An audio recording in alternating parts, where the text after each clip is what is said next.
पिता के अंतिम दर्शन। सुमंत राजा दशरथ के कक्ष में पहुँचे। उन्होंने देखा कि महाराज पुत्र वियोग की आशंका से व्याकुल थे। वे पानी से बाहर निकाल दी गई मछली की तरह तड़प रहे थे। सुमंत ने उनसे हाथ जोड़कर निवेदन किया, महाराज, आपके ज्येष्ठ पुत्र धर्मात्मा राम सीता और लक्ष्मण के साथ आपके दर्शनों की कामना लिए द्वार पर प्रतीक्षा कर रहे हैं। माताओं एवं अन्य बंधु बांधवों भेंट करने के बाद वे अब आपके दर्शन हेतु आए हुए हैं। कृपया आप उन्हें भीतर आने की आज्ञा दें। महाराज दशरथ ने धैर्य धारण करते हुए कहा, हे मंत्रवा, राम के भीतर आने से पहले आप सभी रानियों समस्त परिजनों को यहाँ बुला लाइए। ये तो निश्चित हो चुका है कि राम वनगमन करेंगे ही। मुझे ये भी ज्ञात है कि राम के वियोग में मेरी मृत्यु भी अवश्य संभावी है। अतः मैं चाहता हूँ कि इन दोनों महान घटनाओं को देखने हेतु मेरा समस्त परिवार यहाँ उपस्थित रहे। सुमंत ने महाराज की आज्ञानुसार सभी रानियों तथा परिजनों को वहाँ बुलवा लिया। उसके पश्चात राम, सीता तथा लक्ष्मण को भी महाराज के पास ले आए। हाथ जोड़े हुए राम वहां पर उपस्थित अपने पिता और माताओं की ओर बढ़े। राम को इस प्रकार अपनी ओर आता देख महाराज दशरथ उन्हें हृदय से लगाने की अभिलाषा से अपने आसन से उठ खड़े हुए, किंतु अत्यधिक शोक तथा दुर्बल होने के कारण वे केवल एक पग बढ़ाते ही मूर्छित होकर गिर पड़े।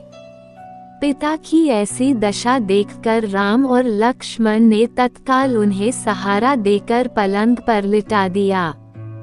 महाराज की मूर्छा भंग होने पर राम ने अत्यंत विनीत स्वर में कहा, हे पिता, आप ही हम सबके स्वामी हैं। कृपा करके आप धैर्य धारण करें और हम तीनों को आशीर्वाद दें कि हम वन में 14 वर्ष की अवधि व्यतीत करने के पश्चात पुनः आपके दर्शन करें। महाराज दशरथ ने आर्द्र स्वर में कहा, पुत्र, तुम्हें वनों में भटकने के लिए भेजने की मेरी कदापि इच्छा नहीं है, किंतु मैं विवश हूँ। अब मैं इससे अधिक क्या कह सकता हूँ कि जाओ, तुम्हारे वनवास का काल कल्याणकारी हो। ईश्वर सदैव तुम्हारी रक्षा करें।